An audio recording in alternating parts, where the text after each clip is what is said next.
बंदा मेरा नाम रुखसाना है, मेरा बंदा कुछ नहीं करता, सन छड़ के चला गया। हाँ जी, मैंने उस किसी के घर काम करनी है, लेकिन सफाइयां नहीं, लेकिन बाथरूम तो आते हैं। मेरा सिर्फ 2000 रुपया मिलता, मैं उस 2000 के झुग्गी का किराया देना। बड़ी मेहरबानी, अल्लाह आपको इतना दे जितना समंदर में पानी, अल्लाह से तंदुरुस्ती दे। बाजी मेरा नाम फरजाना है, तो मेरा मियाँ अकबर चौक मजदूरी करता है। मेरे बच्चे वाकई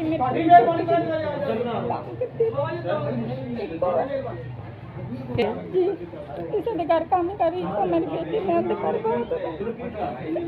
लेकिन नहीं गुजारा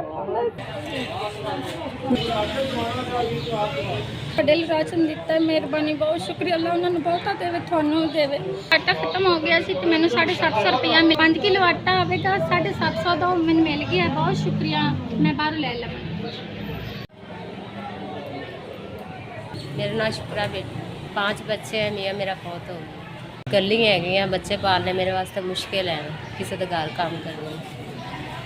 स्कूल पढ़ते सन लेकिन फीस दे नहीं भर पाई, और मैं स्कूल भी वापस छुड़ा लेना। चलो मैंने राशन मिले, बोला था उन्होंने ज़्यादा तो ज़्यादा दे। मेरे बच्चे यतीम हैं, तो सब मेरे बच्चे सर पे हाथ रख के बहुत मेहरबानी। मेरे नाम मुख्तार बीबी, मेरा मियाँ मजदूर है, 3 बच्चे हैं मेरे छोटे छोटे। मियाँ मेरा मिस्त्रा की गारे की मजदूरी करता है। सारा गुजारा बहुत मुश्किल हुआ है, घर में सारा छोटा जिया बच्चा हुआ, मेरे को काम ही करना मुश्किल है बहुत ज़्यादा। बच्चे मेरे राशन दिया है, तो ज़्यादा देवे ऐसा दुआ कर रही है, नजर देवे ऐसा दुआ कर रहे हैं।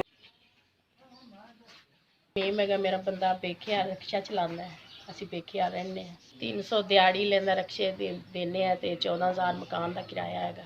छोटे छोटे बच्चे हैं।